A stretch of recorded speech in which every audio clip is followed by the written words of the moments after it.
Voilà, bonjour les amis, c'est les Vents Pyrénées comme d'habitude pour vous servir. Et là, je suis devant un être particulier que je viens de rencontrer, qui s'appelle Sébastien. Et il m'a époustouflé par sa manière d'être avec une pierre. Il vous montrera tout à l'heure. Je me suis approchée de lui en disant, mais qui est cet être mystérieux, unique et magnifique? Et il va nous en dire plus. Voilà, parce qu'il a un comportement particulier. Il va me dire pourquoi.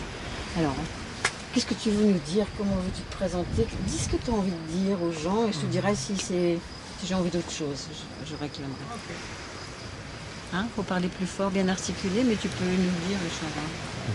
Alors bonjour,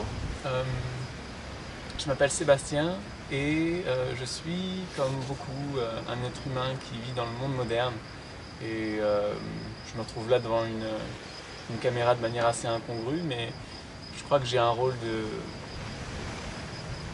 de montrer un exemple ou en tout cas d'inspirer les gens, mais je veux souligner le fait que je suis un garçon très standard et que j'ai grandi en France moyenne avec des parents euh, avec leurs qualités et leurs défauts, mais dans un mode de vie qui est assez conventionnel, mettons. Avec une famille fragmentée comme beaucoup. Voilà, j'ai grandi avec deux frères, mon papa, ma maman séparés, dans une ville, à l'école, assis toute la journée, avec des activités extrascolaires, des devoirs, des vacances, des moments chouettes et d'autres moins chouettes. Et, euh, et pour moi, une des choses qui m'ont permis de choisir un chemin qui est le mien et qui n'est pas celui qu'une culture a pu m'imposer, ça a été les arts du cirque. Quand j'étais gamin, j'ai commencé à faire du cirque. J'ai appris à jongler, c'était mon truc et ça m'a fait ça m'a gardé allumé de mes 10 à mes 15 ans. Je vois beaucoup de jeunes maintenant qui s'éteignent au collège. Et ben moi j'avais un peu une double vie. Donc, de soir je me mettais à jongler et le week-end j'allais faire des spectacles avec mes amis. Et du coup ça m'a permis de voir qu'il n'y avait pas juste le quotidien un peu gris qu'on me servait à l'école. Et voilà, les choses se sont faites de manière très spontanée.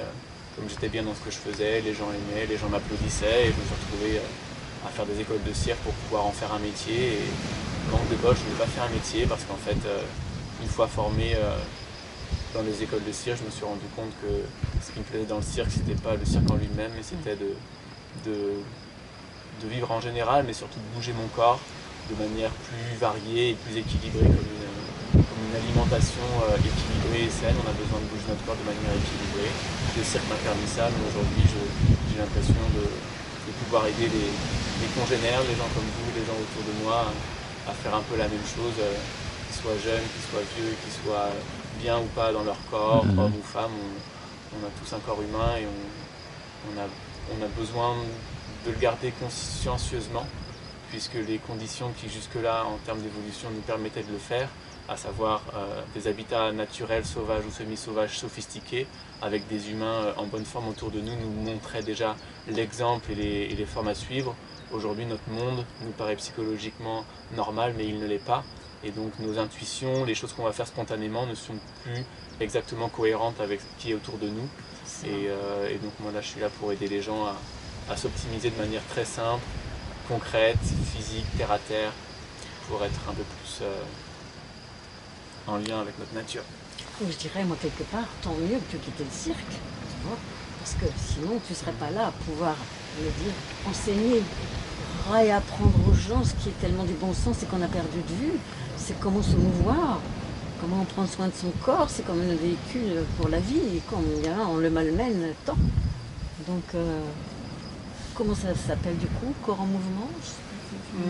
L'intitulé que j'utilise, c'est Oui, mouvement naturel, c'est ça. lequel a été d'abord utilisé par le français qui a créé la méthode maintenant connue de manière internationale, mouvement naturel, en anglais natural movement. Et c'est vraiment au sens dénoté du terme, Ouais. mouvement naturel, naturel. On est une espèce, on est un animal, l'homo sapiens. Et donc si on regarde comment il vit dans la nature, de la même manière qu'on prendrait un koala ou un lézard, on pourrait regarder les différentes manières qu'il a de bouger, on pourrait les décortiquer une par une. On fait la même chose pour nous. Ce que je veux dire par là, c'est que c'est pas juste au sens naturel que je pourrais dire de manière un peu amère, gnangnan du terme, au terme oui, je vis de manière naturelle et la petite maison dans la prairie. Non, c'est un truc plus précis que ça, quoi. Ouais, Vraiment ouais. au terme biologique, au sens biologique, quasi scientifique du terme. Mouvement naturel. Alors du coup, oui, j'aurais envie de dire, est-ce qu'on peut mettre Ça en image un peu. En image, voilà, voir ce que tu fais. Parce que figurez-vous, je l'ai rencontrée avec cette pierre que je croyais qu'elle était légère comme tout, je ne pouvais pas la décoller. Donc elle ne fait pas 2 kilos, elle en fait plutôt 10 et il nous la porte comme ça et ça. Et j'étais complètement époustouflée en disant non mais attends, comment il fait avec son corps? Cet homme-là, ça m'interpelle. 7 et 10. Voilà, donc je sais pas. Moi j'aime bien commencer par présenter mon habitat, voilà, c'est si très tu veux bien. éloquent. Ouais. Vous voyez là, j'ai gusté une infusion de plantes. Une infusion de plantes que j'ai fait cuire sur mon réchaud et regardez là mon réchaud. Voilà, c'est bon. Je sais pas si vous voyez, peu importe. J'ai par définition le fait d'avoir une cuisine au ras du sol, ça me permet de faire ce mouvement-là, qui est un mouvement naturel, de fléchir les hanches pour s'accroupir. Je le fais 10, 20, 30, 100 fois par jour si je me mets à cuisiner. Et donc sans avoir à y penser, je fais déjà du mouvement naturel.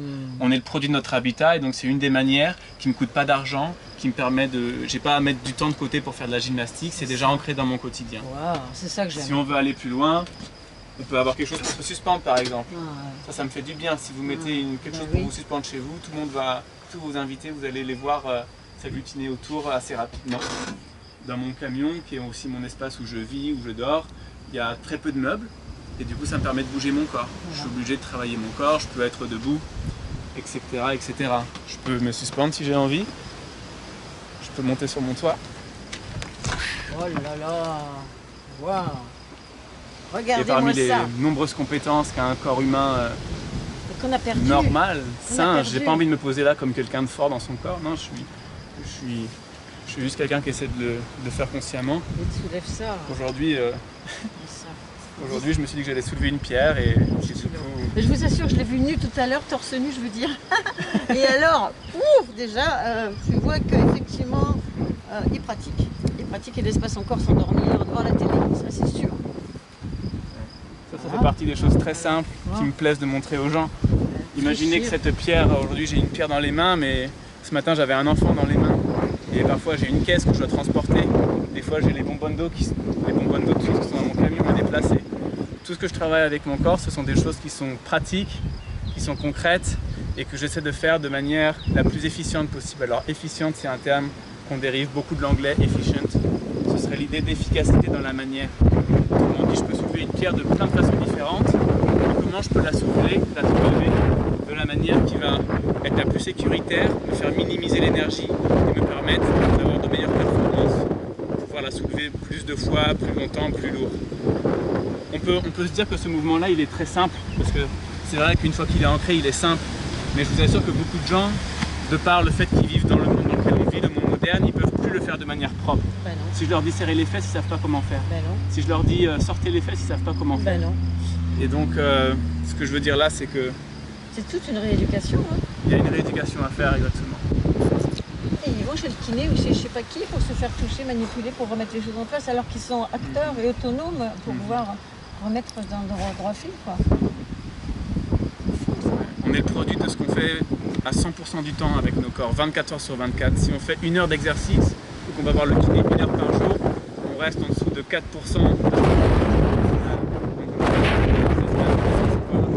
En général. Et de temps en temps, on fait des exercices spécifiques avec des personnes compétentes. Mais c'est intéressant de voir le mouvement pas comme quelque chose qu'on isole sous la forme d'exercice, mais quelque chose qu'on fait, qu'on infuse dans notre vie. Ce matin, j'aurais pu me dire, et parfois je le fais parce que j'aime ça aussi, j'aurais pu me dire je vais prendre cette pierre et pendant 30 minutes je vais faire 100 flexions de hanches, après je vais faire 100 épaulés jetés, après je vais faire équilibre sur un pied et j'aurais pu passer 1 heure à faire ça tout seul. Mais quand j'ai vu la pierre tout à l'heure, je me suis dit tiens, elle n'est pas très lourde, je peux la garder avec moi dans différentes postures et en même temps que je parle avec les gens, que je suis à ce rassemblement de pleine lune où je peux profiter de socialiser et parler de choses intéressantes, je suis en même temps en train de travailler mon corps non-stop. Si j'en ai marre, je peux la poser par terre, je peux marcher dessus et travailler l'équilibre de mes chevilles. Bref, ce que je veux simplement dire, c'est que c'est une manière d'être dans son corps qui se traduit par ce qu'on fait. C'est pas quelque chose qu'on met dans une case ou dans une salle de pratique ou dans un fuseau horaire particulier. Donc je voudrais rejoindre l'idée dont je parlais un petit peu vite fait tout à l'heure, c'est la pleine conscience. Comment j'agis, comment je pense, comment je parle, enfin tout est dans la conscience. Et effectivement, là c'est dans le mouvement, dans ton corps, mais moi je trouve ça spectaculaire et c'est très ça enseigne beaucoup. J'espère que dans les écoles, ça pourrait être sensibilisé aussi très tôt. Enfin, on va dire les enfants n'ont pas encore besoin, certes, mais déjà Jade, est-ce que tu veux venir faire une démo avec moi, ce qu'on faisait tout à l'heure? Ah oui, tiens. Ça te dit? Ah ouais? Tu choisis ton côté. Ouais. Tac. Et voilà. Donc c'est pas que l'arc du cirque, et bien sûr il y a les restes de l'arc du cirque. Et redescends, Aussi l'équilibre, contrôler, tu te souviens? la force. Voilà. Alors ça c'est ma démonstration de la pleine conscience. Parce que Jade, pour qu'on fasse ça ensemble, il a dû se concentrer. La première fois qu'on l'a fait, il y a 1 heure, la première fois qu'on l'a fait, il n'a pas mis ses pieds au bon endroit. Et je lui ai donné des consignes, et du coup il a dû utiliser son attention consciente à lui. Et là quand il l'a fait, il a fait attention. En plus il y a une caméra, donc c'est pas comme d'habitude. Mais quand il a posé son pied, il a vraiment fait attention à son poids. La première fois, il m'a un peu tiré en arrière, tu te souviens? La deuxième fois. Et là, il l'a pas fait. Bref, ce que je veux dire, c'est que pour moi, la pleine conscience, c'est pas quelque chose qui a besoin d'être compliqué ou spirituellement développé. C'est ce qu'on utilise pour vivre à la base. Et comme on est dans des corps physiques, ça passe par le mouvement physique. Et moi, je reprenais l'exemple un peu cliché qu'on utilise dans le monde du mouvement naturel, mais quand on se retrouve en nature avec une vraie contrainte physique telle que marcher en équilibre sur un tronc d'arbre au-dessus d'un ravin, là il n'y a plus de discussion autour de la pleine conscience. Si on n'est pas pleinement conscient à ce moment-là, il y a des chances qu'on meure. Et donc à ce moment-là, on est obligé d'être conscient. C'est du concret. C'est du concret. Et donc pour moi, et ce que je veux dire, c'est à la fois concret et abstrait. En même temps que je suis sur il y a cet enjeu physique, cette chose très dangereuse. Je suis à la fois en train de travailler psychologiquement. Et je suis à la fois en train de travailler l'archétype, de la force, peu importe ce que je fais. Et du coup, pour moi, c'est un peu étrange de voir aujourd'hui l'idée de spiritualité ou de pleine conscience ségrégée et mise, comment dire, En avant. ouais, mais décortique. C'est comme si on prenait, on a le moment où on est en pleine conscience, on a le reste du temps. C'est un peu séquentiel, quoi. Moi, quand je fais du mouvement naturel, je suis toujours en train de travailler psychologiquement. Pour moi, comme je disais tout à C'est l'heure, pas dissocié, c'est... là je travaille l'ancrage. Ouais. Ou alors je pourrais fermer les yeux, me concentrer sur mon chakra racine, travailler l'ancrage et après faire d'autres exercices physiques pour ne pas être fatigué et me sentir en forme.